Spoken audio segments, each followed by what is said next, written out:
Rust of basketball, that's why I'm here.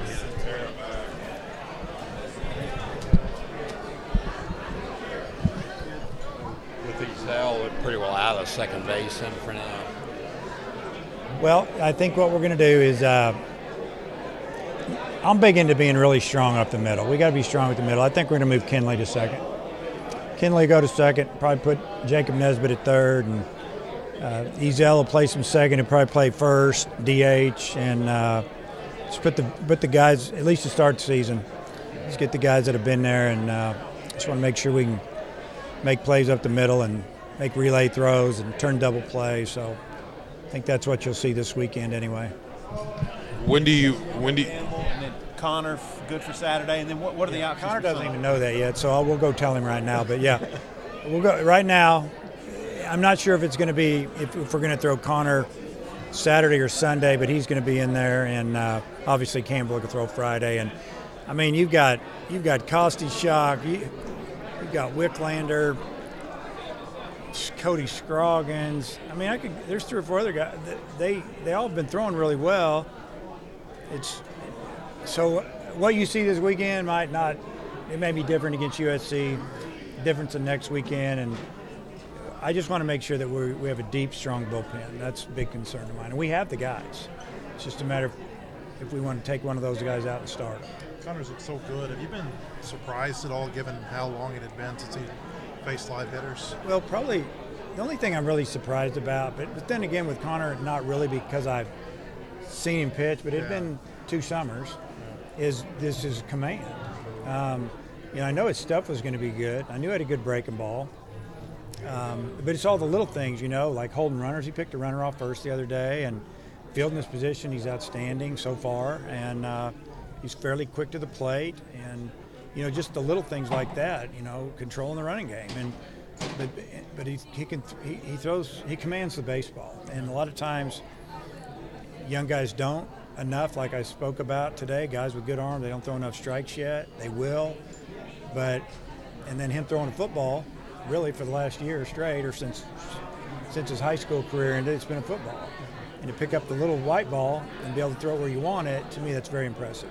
Is Fletcher okay to play in the field right now? Yeah, he was good to play yesterday, but he had just tweaked his hamstring a little bit. He's got a little bit of a sore arm.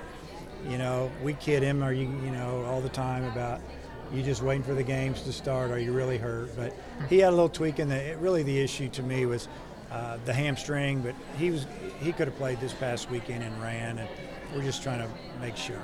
Is Angus Denton okay? Yeah, it was really scary yesterday. Angus got hit in the side of the neck on a line drive off of Heston's bat. That was one of the scarier things I've seen in a long time. Do you think he's going to be able to? Yeah, he was good yesterday. He said yesterday, because about an hour later he was ready to go back in. Okay. And and I texted him last night, asked him how he's doing. He said he's doing great. He's ready to go. So he's got a big ball mark and a swelled up neck on him. It's amazing. You talked about spacing out Martin, Kerstad, Fletcher a little bit. What are you leaning toward any particular way? Yeah, I think what we might do is go ahead and put Casey at the top of the order the first game, and then obviously Heston's behind him, and break it up with Ezel in the 3-hole, and then come with Fletcher behind him, and probably maybe Goodhart hitting behind him because he could protect Fletcher a little bit with a left-handed bat, and then from there on, it's going to be a little bit of a mix, and that's why I was talking about. We got to have some guys, 5, 6, 7. They need to produce a little bit, and it's been a really up and down. And I look at it like this: our pitchers are pretty good, but they're SEC guys, and they've gotten us out pretty good. For the most part, we've had 9 scrimmages. That's what we're going to finish with before we open up, and the pitchers have won most of them. Let's put it that way. McFarland just not doing as much. Not hitting, playing really good defense, and working extremely hard. But he's really struggling at the plate, and maybe he's putting too much pressure on himself. I don't know what's going on with him. We've had talks with him. We've left him alone.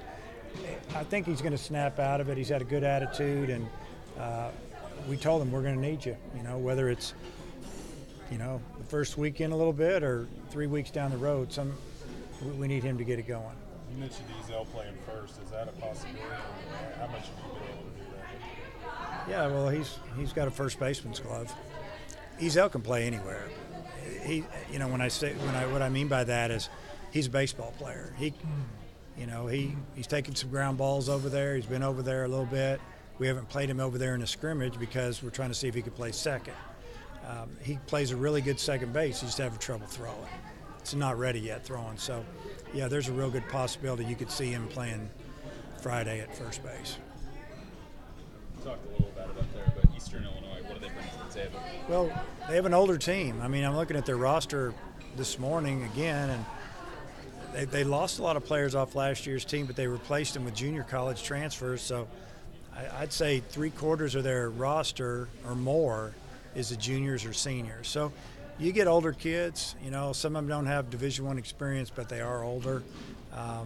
They've got 2 of their better pitchers back, and I think 2 of their top 4 hitters back, but then they lost a lot of hitters too. So, it's one of those things you just kind of watch pregame batting practice, try to make a few notes and take what we can get in scouting report and what we know, and then sometimes after watching them hit, it all changes. But the key for us the first weekend is just to play our game and to play good, because we don't know what the other team's really all about. We just need to play well. Who are you considering for the third starter spot? Well, I kind of mentioned some of them right there already. Costi, Shock, Scroggins. I mean, Ramage fit in there? Ramage, I forgot to mention him. I mean, he's a guy, but love him in the pen too. Okay. Love all those guys in the bullpen. Wicklander, a true freshman. I mean, a couple other guys that are throwing the ball extremely well if you just look at their numbers and what they've done their first 3 outings. We'll see. We'll see how that goes. I know you want to win, but you have the ability with no midweek games the first 2 weeks to maybe play around maybe try to figure out that. Yeah, I mean we're gonna go after every game, obviously, and we can't let them slip away. If we have a chance to win it, we're gonna do what we have to do. And I guess the thing by not having a Tuesday game, we're playing on Thursday at USC, Thursday, Friday, Saturday series. I think what you'll see is most of our starters are going to stay in the game because I want to get them, it'd be nice to get starters 12, 13 at bats against somebody else and just to play the game together. No matter if we're down or up, you're going to see those guys stay in the game. So Ezel's got a first base. Is Goodhart an option there too? Yeah, Goodhart's an option there. McFarland, and then Ezel. And then, if Goodhart's playing first, then Ezel may DH or vice versa. Yeah. McFarland, if I feel like I want to get him in there to DH, shows that he can hit. If he hits, then we can put him at first base. We could put Goodhart in left field if we wanted to. Right now I'm leaning towards Friday anyway, just putting Franklin out there. He hasn't had some great days, but he's when he gets on base, he can steal a base with anybody, and he's an outstanding defender. And I want to play some defense when Friday guys first game. There's always a little bit of jitter, so we'll try to play the more experienced guys. Sounds like Opitz is ahead of Plunkett. Yeah, Opitz is what he's ahead of him at is that he's his receiving. They both throw well, and they both throw people out in practice and pick people off, and they both block well. But Opitz is he's a really, really polished receiver. Probably one of the better guys in the country. How far can Campbell and Nolan maybe go? They both pitch counts this past weekend, whereas I think they were up to 60 pitches. So this first weekend, I think it jumps up to 70, 72, maybe 75. I mean, if it goes good, they could go 4 to 5, and then we'll get them. So that's what we're looking at.